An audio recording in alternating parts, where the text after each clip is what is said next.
ઝઘડિયા કોંગ્રેસ સમિતિ દ્વારા ઉમરલા પોલીસ મથકના પીઆઈને લેખિતમાં અરજી આપી રેતી ભરેલ વાહનોને ઉમરલા મેઇન બજારમાંથી બાયપાસ રસ્તો આપવાની માંગ કરવામાં આવી હતી। ઝઘડિયા કોંગ્રેસ સમિતિએ આપેલ લેખિત આવેદનમાં જણાવ્યું હતું કે ગતરોજ બેફામ ચાલતી રેતી ભરેલ ટ્રક દ્વારા એમ્બ્યુલન્સને પણ પસાર થવા દેવામાં આવી ન હતી, જે મોટર વ્હીકલ એક્ટ 19(4) પ્રમાણે દંડનીય અપરાધ છે। તેથી તે સમયે પસાર થયેલ વાહનોની તપાસ હાથ ધરી કાયદાકીય કાર્યવાહી કરવામાં આવે તેવી માંગ કરવામાં આવી છે। સાથે આવા બનાવો તેમજ અન્ય કોઈ સંભવિત અકસ્માત ન બને તે માટે આવા વાહનોને ઉમરલા બજાર પહેલા ડાયવર્ઝન આપવામાં આવે અથવા બાયપાસ રસ્તો આપવામાં આવે।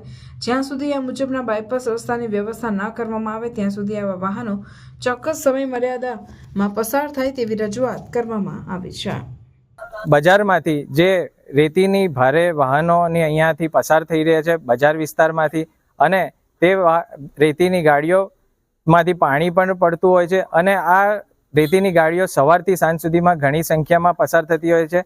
અને તે પછી હવે હમણાં જોવામાં આવ્યું છે કે સાંજના સમયે રાતના 8 વાગ્યા પછી પણ ઘણી ગાડીઓ પસાર થતી હોય છે।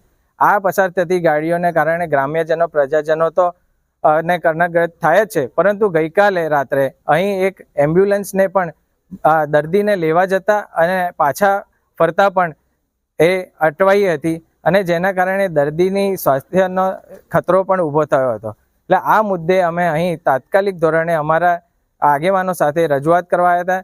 તે વાહન ચાલકો સામે દંડનીય કાર્યવાહી પણ કરે અને અહીં આ જે વાહનો પસાર થાય છે તેને ડાયવર્ઝન આપવામાં આવે અથવા તો ચોક્કસ સમય મર્યાદા જ બાંધી અને બજારના વિસ્તારોમાંથી પસાર થાય તેવી રજૂઆત કરવા આવ્યા હતા। જય હિન્દ, જય ગરવી ગુજરાત।